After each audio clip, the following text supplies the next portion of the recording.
Pada video sebelumnya, kita sudah membahas tata nama senyawa, terutama tata nama untuk senyawa ion.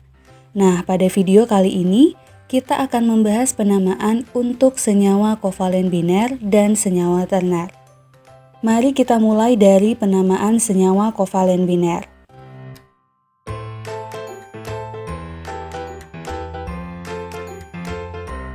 Apa yang dimaksud dengan senyawa kovalen biner? Nah, pada semester 1, teman-teman sudah belajar tentang jenis-jenis ikatan yang salah satunya adalah ikatan kovalen. Di mana ikatan kovalen ini merupakan ikatan yang terjadi karena adanya penggunaan bersama pasangan elektron antara atom non-logam dengan atom non-logam lainnya. Adapun untuk senyawa biner, didefinisikan sebagai senyawa yang hanya tersusun dari dua jenis unsur. Nah, artinya, senyawa kovalen biner adalah senyawa yang tersusun dari dua jenis unsur melalui penggunaan bersama pasangan elektron ikatan. Contoh-contoh untuk senyawa biner diantaranya adalah senyawa H2O yang tersusun dari unsur oksigen dan hidrogen melalui ikatan kovalen, dan CO2 yang merupakan suatu senyawa yang tersusun dari unsur karbon dan oksigen melalui ikatan kovalen. Nah, sebelum kita membahas penamaannya, mari kita bahas dulu bagaimana cara menentukan rumus molekul untuk senyawa biner. Nah, dalam penulisan rumus molekul senyawa biner, unsur yang terdapat lebih dahulu dalam urutan berikut ini dituliskan di depan. Sebagai contoh, senyawa CO2 yang tersusun dari satu atom karbon dan dua atom oksigen, rumus molekulnya adalah CO2. Bukan O2C. Hal ini disebabkan karena dalam urutan yang sudah diberikan, unsur karbon terdapat lebih dahulu dibandingkan dengan unsur oksigen, sehingga karbon harus dituliskan lebih dahulu, baru kemudian oksigennya. Contoh lainnya adalah air atau H2O yang tersusun dari dua atom hidrogen dan satu atom oksigen. Nah, rumus molekulnya adalah H2O bukan OH2.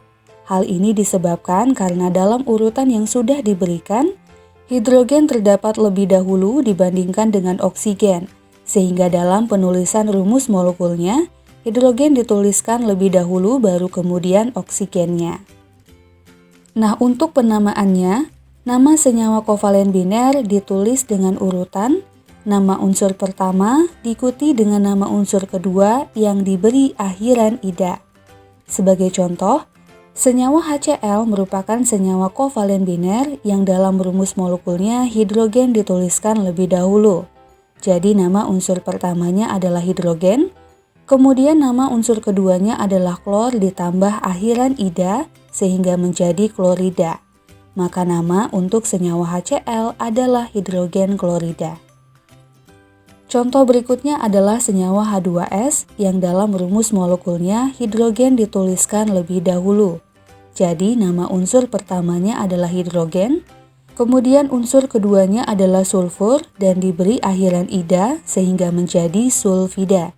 Maka nama untuk senyawa H2S adalah hidrogen sulfida. Berikutnya, jika pasangan unsur yang bersenyawa dapat membentuk lebih dari satu jenis senyawa, maka senyawa-senyawa tersebut dibedakan dengan menyebutkan angka indeks dalam bahasa Yunani, yaitu sebagai berikut. Jika suatu unsur indeksnya 1, maka ditambah awalan mono, jika indeksnya 2 diberi awalan di, jika 3 diberi awalan tri, dan seterusnya. Nah, yang harus teman-teman ingat adalah, jika unsur pertama berindeks 1 atau berjumlah 1, maka awalan mono tidak perlu disebutkan. Tapi untuk unsur kedua, awalan mono harus disebutkan. Sebagai contoh, unsur nitrogen apabila berikatan dengan oksigen dapat membentuk lebih dari satu jenis senyawa. Di antaranya adalah NO dan N2O3. Nah, maka dalam penamaannya, nama unsur yang berikatan perlu ditambahkan awalan sesuai dengan indeksnya masing-masing. Untuk senyawa NO, unsur pertamanya adalah nitrogen dengan indeks 1. Masih ingat ya, Untuk unsur pertama, jika indeksnya 1, maka tidak perlu diberi awalan, jadi tetap nitrogen saja. Berikutnya unsur keduanya adalah oksigen dan akhirannya harus diganti ida sehingga menjadi oksida. Dan jika kita lihat, indeksnya adalah 1 sehingga diberi awalan mono menjadi monoksida. Maka nama untuk senyawa NO adalah nitrogen monoksida.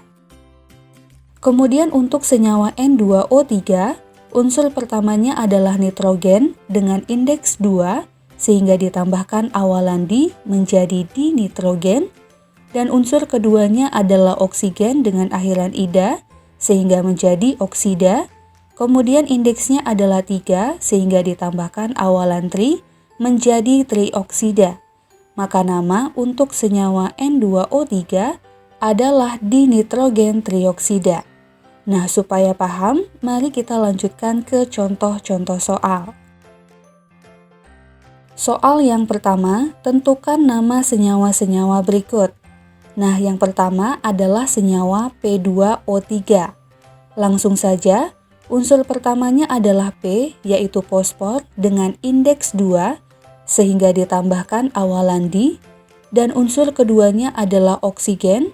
Jangan lupa akhirannya diganti ida sehingga menjadi oksida. Kemudian indeksnya adalah 3 sehingga perlu kita tambahkan awalan tri menjadi trioksida. Maka nama untuk senyawa P2O3 adalah difosfor trioksida. Yang kedua adalah senyawa P2O5. Unsur pertamanya adalah fosfor dengan indeks 2 sehingga ditambahkan awalan di menjadi difosfor. Unsur keduanya adalah oksigen dengan akhiran ida, yaitu oksida, dan indeksnya adalah 5 sehingga perlu kita tambahkan awalan penta.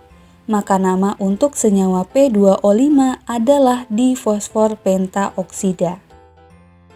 Berikutnya senyawa CCl4. Unsur pertamanya adalah karbon dengan indeks 1, jadi tidak perlu diberikan awalan. Kemudian unsur keduanya adalah Cl ditambah akhiran ida, yaitu klorida, dengan indeks 4, sehingga ditambahkan awalan tetra. Maka nama untuk senyawa CCl4 adalah karbon tetraklorida. Selanjutnya senyawa Cl2O. Unsur pertamanya adalah klorin dengan indeks 2, sehingga ditambahkan awalan di, dan unsur keduanya adalah oksigen dengan akhiran ida, yaitu oksida, dan karena indeksnya 1, maka perlu kita tambahkan awalan mono. Sehingga nama untuk senyawa Cl2O adalah diklorin monoksida. Berikutnya senyawa CS2. Unsur pertamanya adalah karbon dengan indeks 1, jadi tidak perlu ditambahkan awalan. Dan unsur keduanya adalah sulfur dengan akhiran ida, yaitu sulfida. Kemudian karena indeksnya 2, maka perlu kita tambahkan awalan di. Sehingga nama untuk senyawa CS2 adalah karbon disulfida. Soal yang kedua, tulislah rumus molekul senyawa yang mempunyai nama berikut. Pertama, senyawa dengan nama diklorin heptaoksida. Nah, dari namanya, kita bisa mengetahui bahwa unsur pertamanya adalah klorin, yaitu Cl, dan karena ada awalan di, maka artinya indeks Cl adalah 2. Kemudian unsur keduanya adalah oksigen, dan karena ada awalan hepta, maka indeksnya adalah 7, sehingga rumus molekulnya adalah Cl2O7. Berikutnya senyawa silikon dioksida. Nah, dari namanya, unsur pertamanya adalah silikon, yaitu Si, dan karena tidak diberi awalan, maka berarti indeksnya adalah 1 dan tidak perlu kita tuliskan. Kemudian unsur keduanya adalah oksigen, dan karena diberi awalan di, maka indeks oksigennya adalah 2. Jadi rumus molekulnya adalah SiO2. Yang ketiga adalah senyawa dengan nama sulfur trioksida. Nah, dari namanya, unsur pertamanya adalah sulfur, yaitu S, dan karena tidak ada awalan, maka berarti indeksnya 1 dan tidak perlu kita tuliskan. Kemudian unsur keduanya adalah oksigen dengan awalan tri yang berarti indeksnya adalah 3. Maka rumus senyawanya adalah SO3. Berikutnya senyawa diklorin trioksida. Nah, unsur pertamanya adalah klorin yaitu Cl dan karena diberi awalan di, maka indeksnya adalah 2. Kemudian unsur keduanya adalah oksigen dengan awalan tri yang berarti indeksnya adalah 3. Maka rumus molekulnya adalah Cl2O3. Yang terakhir senyawa fosfor pentaklorida.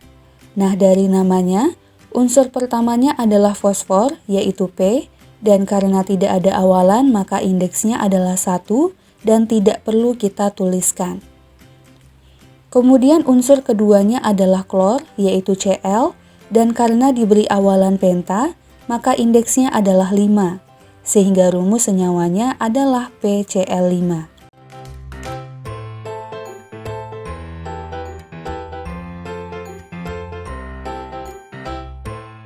Apa yang dimaksud dengan senyawa Turner? Nah, senyawa Turner merupakan senyawa yang setidaknya tersusun dari 3 jenis unsur. Dalam hal ini, senyawa Turner sederhana meliputi asam, basa, dan garam, di mana ketiga senyawa ini saling terikat satu sama lain. Nah, mari kita bahas dulu tata nama untuk senyawa asam.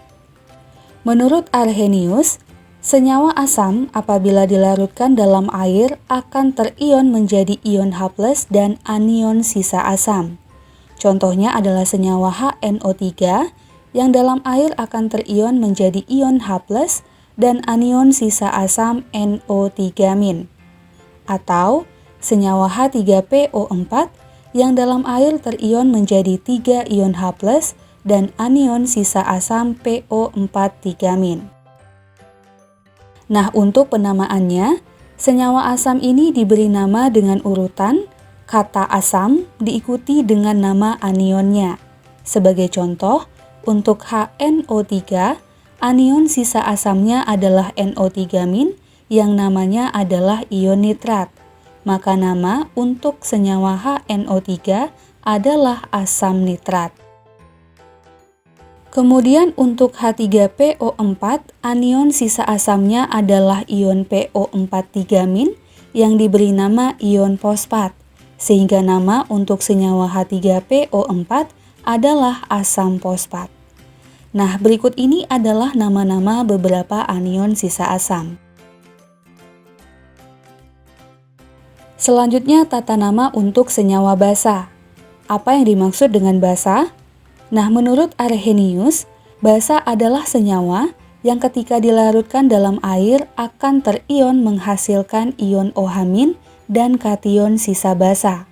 Contohnya senyawa NaOH yang dalam air akan terion menjadi ion OH- dan kation sisa basa Na+.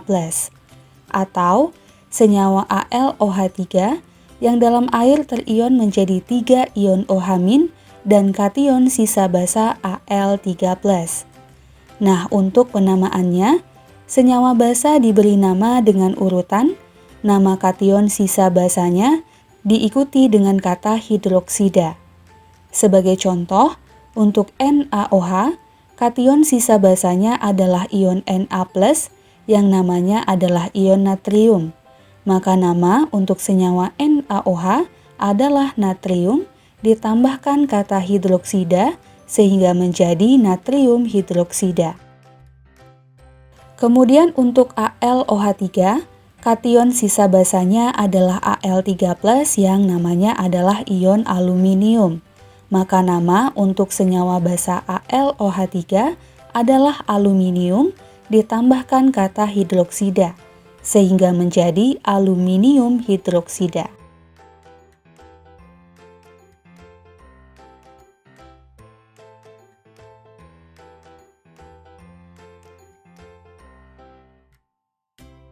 Berikutnya tata nama senyawa garam. Nah, dalam kimia, garam merupakan suatu senyawa yang dihasilkan dari reaksi antara asam dan basa.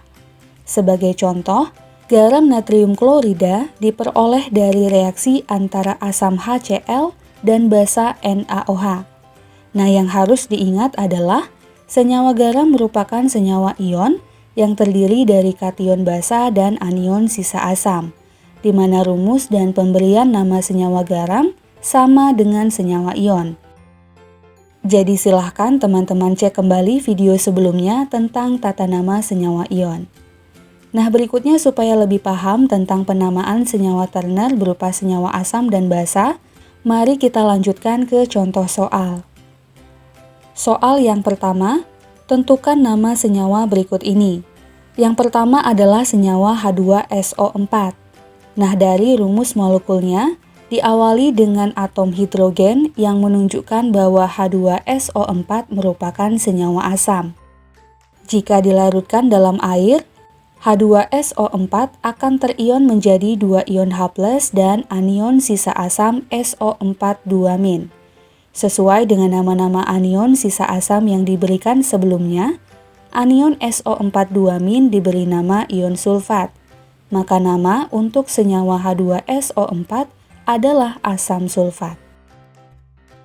Berikutnya senyawa HClO4. Nah, ini juga merupakan senyawa asam yang ketika dalam air akan terion menjadi ion H+ dan anion sisa asam ClO4- yang namanya adalah ion perklorat. Maka nama untuk senyawa HClO4 adalah asam perklorat. Kemudian senyawa NH4OH. Nah, dari rumus molekulnya, kita bisa mengetahui bahwa senyawa ini merupakan senyawa basa karena mengandung OH. Nah, senyawa NH4OH ini jika dilarutkan dalam air akan terion menjadi ion OH- dan kation sisa basa NH4+ yang namanya adalah ion amonium. Maka nama untuk senyawa NH4OH adalah amonium hidroksida. Selanjutnya senyawa BaOH2. Nah, senyawa ini dalam air akan terion menjadi 2 ion OH- dan kation sisa basa Ba2+ yang namanya adalah ion barium. Maka nama untuk senyawa ini adalah barium hidroksida. Soal yang kedua, tuliskan rumus molekul senyawa yang mempunyai nama berikut. Pertama, asam karbonat. Nah, dari namanya kita bisa tahu bahwa senyawa ini merupakan senyawa asam yang dalam air akan terion menjadi ion H+ dan anion sisa asamnya adalah ion karbonat dengan rumus CO3 2-. Nah, diingat, dalam senyawa netral, total muatan positif dan negatifnya harus sama, maka ion H+-nya harus berjumlah 2 supaya total muatan positifnya menjadi positif 2 dan total muatan negatifnya adalah negatif 2. Maka rumus molekulnya adalah H2CO3. Yang kedua, senyawa asam sianida.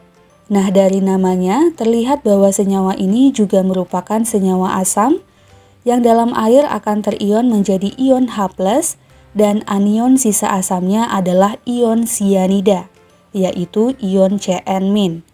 Nah, total muatan positif dan negatifnya sudah sama, yaitu positif 1 dan negatif 1. Maka langsung saja, rumus molekulnya adalah HCN. Yang ketiga, senyawa berilium hidroksida. Nah, dari namanya, karena ada kata hidroksida, maka jelas merupakan senyawa basa yang ketika dilarutkan dalam air akan menghasilkan ion OH- dan kation sisa basanya adalah ion berilium, yaitu Be2+. Nah, supaya total muatan positif dan negatifnya sama, maka ion OH- harus berjumlah 2, sehingga rumus molekulnya adalah Be(OH2). Yang terakhir, senyawa kalium hidroksida. Nah, ini jelas merupakan senyawa basa yang dalam air menghasilkan ion OH- dan kation sisa basanya adalah ion kalium, yaitu K+. Nah, jika kita perhatikan, total muatan positif dan negatifnya sudah sama, yaitu positif 1 dan negatif 1. Maka langsung saja rumus molekulnya adalah KOH.